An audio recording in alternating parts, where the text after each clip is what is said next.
Join me on a journey as I begin the revival of my garden in the Antipodean spring of 2024. This garden used to be a vibrant oasis, but life happens. My mum passed away, leaving me wading through an ocean of grief. I got the long version of the virus that shall not be named.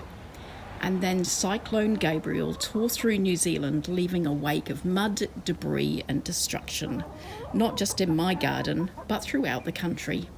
Life basically fell apart. But now it's time to get back into it. Hi herb lovers, it's Tony from Life, Love and Lettuce, and welcome back to the channel. I know it's been a while and life gets in the way, and I'm doing the best that I can. I had to drop a few things, and unfortunately this was one of the things that I dropped. But I am crossing my fingers. I am determined that I'm going to do something to make a better garden. I know it's winter and it looks fairly bare and bleak, but I'm sure that with some proper planning we can make this again the beautiful oasis that it has previously been. You can probably hear my chookies around my feet. Hang around to the end of the video and I'll leave some chook TV for you. My neglected garden has been driving me crazy for far too long. The ground's still sodden from winter rains, but at least the chooks have been keeping the weeds under reasonable control. Many of the plants in the main medicinal herb gardens are overgrown, and I think that pineapple might have to go.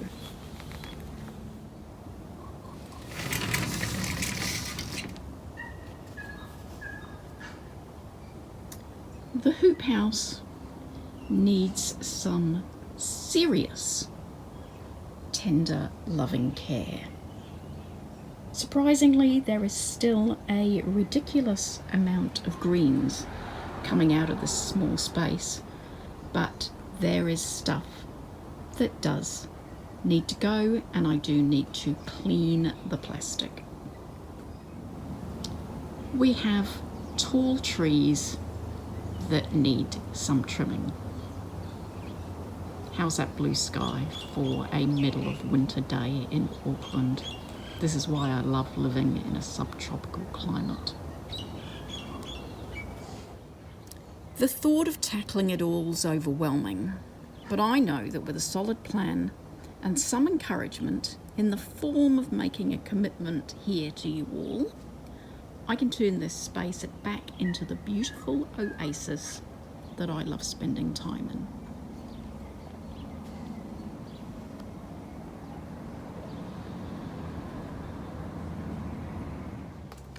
So on top of the physical challenges, I've also been struggling with some mental and emotional challenges as well.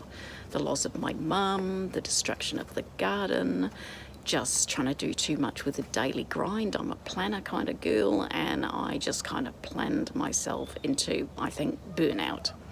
So I find myself stepping back gently from things, feeling a lot better now about life as I've worked my way through a large portion of the grief of losing my mum, and I feel ready with spring just around the corner to step back into the garden and do what I can. I'm a Gen X. You know, I like to load myself up with too much to do. It's the way I've been brought up, I guess, and I am struggling to pace myself. So if you find yourself in the same situation, let me know. But I'm determined that with some accountability and some warm weather coming and me feeling a lot better about life, that I'm going to be able to wrangle this garden space back under control. I've got a few things to get started on. We renovated the bee space just prior to winter, so they've overwintered really well. We're looking at our composting systems.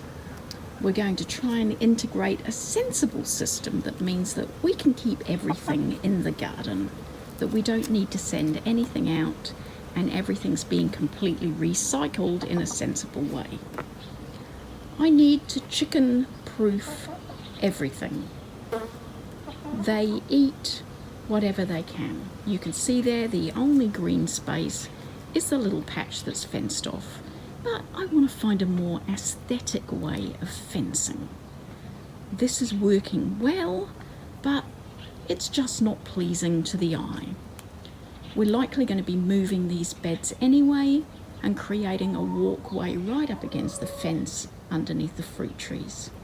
So, if you're interested in following my progress, we've got some really good ideas, and I'd like to share some of them with you, and maybe you can share some ideas with me. Thanks for joining me on this cool winter's morning in subtropical Auckland.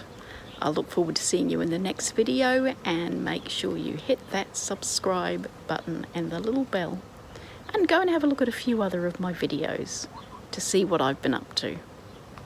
Love and lettuce, and bye for now.